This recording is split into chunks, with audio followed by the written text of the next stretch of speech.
Okay, so this section is 2.2, and we're going to look at some specific types of angle pairs and their properties. So our learning goal for this lesson is that students will identify special angle pairs and then apply their properties to solve complex problems. All right, so let's jump right in and get started with all of the different type of angle pairs that we're going to look at. The first one that I want to talk to you about is the vertical angle. And vertical angles are really angles who are formed or whose sides form opposite rays. And that can be like a little complex of a definition, but remember when we talked about using really specific definitions? It's also a good idea to keep them as simple as you possibly can. So if I try to describe vertical angles as two angles who are across from each other, that isn't really specific enough, right? Because I could show lots of different angles that might be across from each other without them being vertical. So if I say that vertical angles are two angles whose sides form opposite rays, that's actually really, really, really specific. Let me give you an example here. Get some lines going on here. Okay, so let's look at angle 1. The two sides of angle 1 I'm drawing in red here, right? And then angle 2, you can see that his sides, well, I don't know, let's cover them in green or something like that.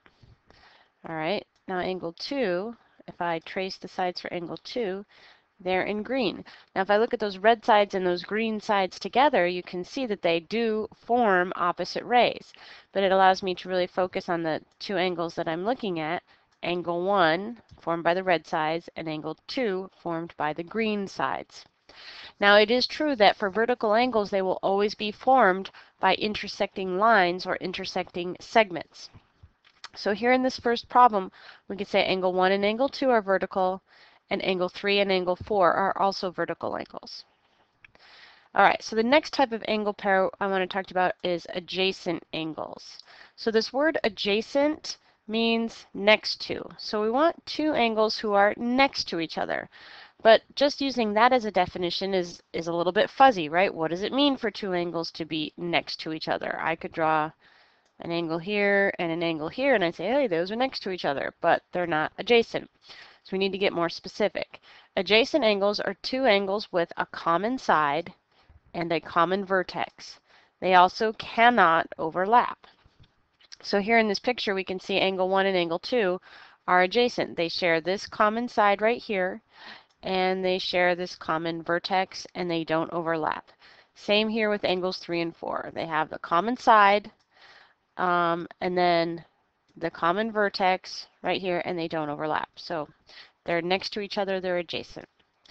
Okay, so the next thing I want to talk to you about is complementary and supplementary angles.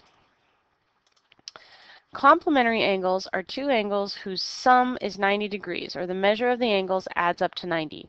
So of course, if we have a right angle, which is 90 degrees, and we divide it into two smaller angles, they're going to add up to 90 degrees. But they don't have to be next to each other in order to be complementary. So here in this second example, we have angle A, and we have angle B. Angle A is 50, angle B is 40, 50 plus 40 is 90. So we could say that angle A and angle B are complementary angles. Now another way that you could make that same statement is like this. You could say, let's see, angle A is the, oops, sorry, the wrong thing here. Hang on. Angle A is the complement of angle B. So why don't you go ahead and write that down as well. If angle A and angle B are complementary, we could say that angle A is the complement of angle B, or angle B is the complement of angle A. So if I ask you to find the complement of an angle, then I want you to find the angle that would make those two measures add up to 90 degrees. All right, something similar is true for supplementary angles, but supplementary angles are two angles whose sum is 180. So here in this first diagram, we can see we have a straight line here, So these two angles would definitely add up to 180 because a straight angle is 180 degrees and we've divided it into two smaller angles. Or we could just have two angles who are separate from each other.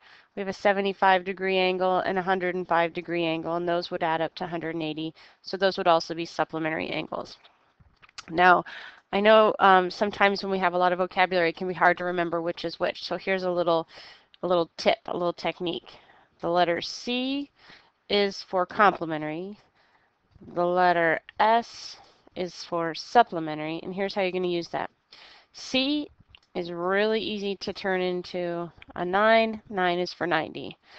S is really easy to turn into an 8, and 8 is for 180. So there you can, just a little trick to remember which is which. All right, so let's do an example problem. Let's say we know that we want to find the measure of angle ABC. And here we have our little diagram. So we have this right angle. Do I know it's a right angle? I do know it's a right angle. How do I know it's a right angle? It's got the box, right? So we have our little box there. We've got our right angle split up into two other little angles. So what I want you to do with all of these types of problems is start by identifying the angle pair. Well, these angles are complementary angles, right? Now, what's the property associated with complementary angles? They add to 90. Please don't say they equal 90. Each angle does not equal 90 degrees, but when you add them, the sum is 90 degrees. So we could say these two add to 90 degrees. Now that I know the property, I can set up my equation. So I'm going to set up 2x plus 20 plus 3x is equal to 90. And by the way, notice how I've rewritten this problem a little bit smaller in the left-hand column right next to where I have the example so that I'll have that for use in my Cornell notes when I'm studying. Okay, so we set up my equation. Now I'm going to solve it. So I'm going to combine like terms. 2x plus 3x is equal to 5x. So we have 5x plus 20 is equal to 90. I'm going to subtract 20 from both sides to undo the addition. And then I'm going to get 5x is equal to 70. And then to undo the multiplication that's really right here, we're going to divide both sides by 5. So 5x divided by 5 and 70 divided by 5. All right, and so that simplifies to 14. So we've got our answer. X is equal to 14. But wait, go back and let's make sure we're answering the question. The question said find the measure of angle ABC.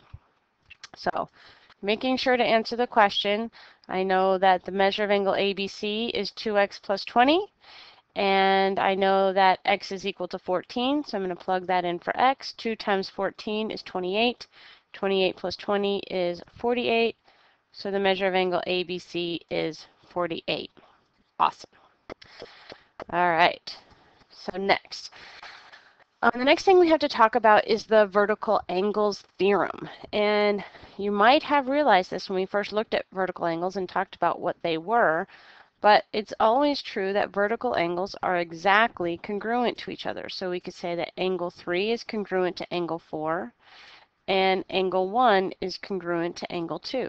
Now, since this is a theorem, this actually would be something that we could prove was true. We might have to base it on some other postulates and stuff like that, but theorems are something that we can prove is true based on other assumptions that we've already made or other theorems that we've already proven. And because it's a theorem, in your diagram, you don't necessarily have to have the congruent marks in the diagram to know that those angles are congruent. All you need to know is that we have two intersecting lines. Since they're intersecting lines, we have angles whose sides are forming opposite rays. We've got vertical angles, and we know that they have to be congruent every single time. Now, it might be a good idea to go in and put those congruent marks in there so you remember the pieces that you've already identified are congruent, okay? So let's go ahead and do a problem where we're going to apply the vertical angles theorem. So in example 2, let's solve for x. Those are my directions. And then here's my diagram. We've got two lines intersecting. We can see we've got the measures here. These are vertical angles. So I might even just go ahead and put little marks in there that show that they're congruent. So my angle pair that I've identified. These are vertical angles. And then the property of vertical angles is that they are congruent to each other. And if they're congruent to each other, that means that their measures have to be equal. So to set up my equation, I'm going to set up 3x plus 2 is equal to 68.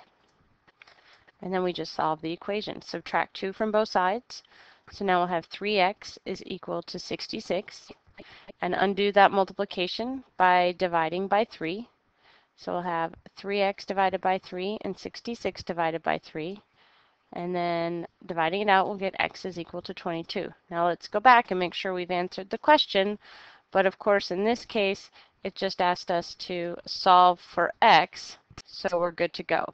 And, oh, I didn't do it here, but why don't we all do it together right now? Let's put this over in the left-hand column. Maybe make it a little bit smaller so that it fits, so you know to go back and practice the same kind of problem, and you'll have the work exactly right in your notes. So that's all I'm going to talk to you about with these angle pairs, and we'll talk about some more properties in class, and then we'll do some more complex problems with them.